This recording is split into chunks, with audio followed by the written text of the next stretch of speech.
नमस्कार मित्रों। आज के परिप्रेक्ष्य में राजनीति का जो माहौल बन रहा है उस पे बिल्कुल ताज़ा तरीन ये विश्लेषण है। ध्यान से सुनना। हमारे जो प्रबुद्ध वर्ग के पेंशनर्स मित्र हैं उनसे भी निवेदन है कि पेंशन के अलावा भी दुनिया में और कुछ जानकारियां होती हैं जो हम चर्चा करते हैं आपस में, तो वो जानकारी भी होना चाहिए। अभी हाल में दो राज्यों का चुनाव हुआ, महाराष्ट्र और झारखंड।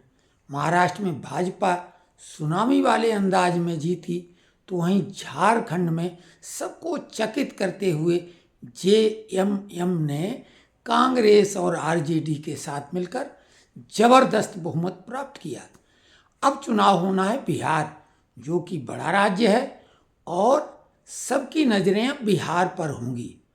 इंडिया अलायंस अपनी करारी हार को, जो कि लोकसभा में उन्हें बढ़त मिली, उसको खो दिया है और अब बिहार में बारी होगी ऐसी कि जो निर्णायक होगी।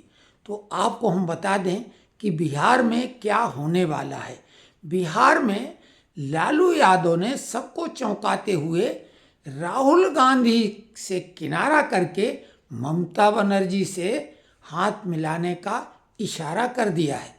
और सबको आश्चर्य होगा जो राजनीतिक समीकरण समझते हैं कि ममता बनर्जी से ज़्यादा कांग्रेस की पैठ बिहार में है और कांग्रेस भी मुस्लिम वोटों की दावेदार रही है।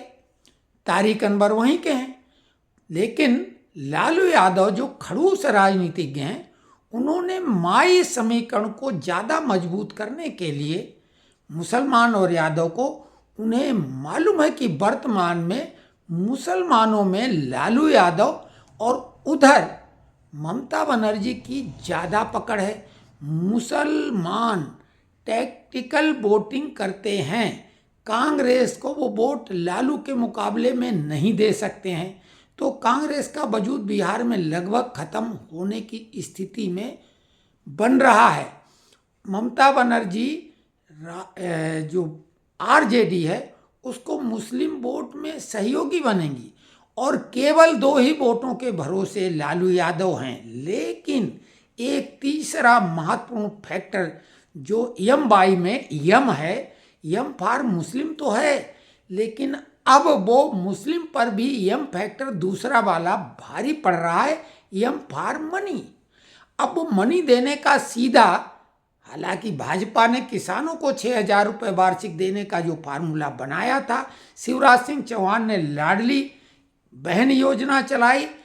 अब वही योजनाएं महाराष्ट्र में इस कदर हावी हुई कि सभी लोग केवल उसी मुद्दे को जीत का आधार मान रहे हैं और वो सही भी है, क्योंकि झारखंड में केवल और केवल यही एक ऐसा मुद्दा था जिसने जेएमएम, कांग्रेस और आरजेडी को उम्मीद से ज़्यादा बड़ी सफलता दिलाई। तो बिहार में चूंकि सत्ताधारी दल जो वर्तमान में एनडीए है, तो नीतीश सरकार को जल्दी से जल्दी इसी प्रकार की योजना, नाम कुछ भी रखें, महिला सम्मान, लाडली बहना दीदी योजना, अम्मा योजना वगैरह वगैरह, नाम जो भी हो, काम तो पैसे का है कि परिवार की एक महिला को नगद एक मुश्त इतनी राशि देंगे और 1-2 किस्त दे भी दें, तो फिर तो एनडीए को कोई छू भी नहीं पाएगा। और उनका एम बाई फैक्टर में ये एम है, इसका 50% हाईजेक हो जाएगा और ये मुद्दा भारी पड़ेगा। अब नीतीश जी को हमारी एक और सलाह, और सलाह क्या, ऐसी सलाह है जो उनकी चिंता को दूर कर देगी।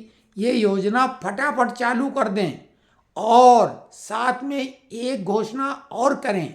नीतीश कुमार को वैसे भी पलटू राम के नाम से जाना जाता है, लेकिन समयानुसार देश काल और परिस्थिति के आकलन को करके नीतियों में बदलाव तो लाया ही जा सकता है।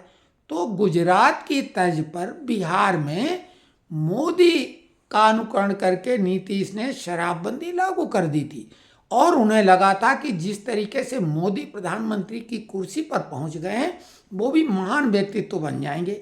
लेकिन दोनों राज्यों में बहुत फर्क है।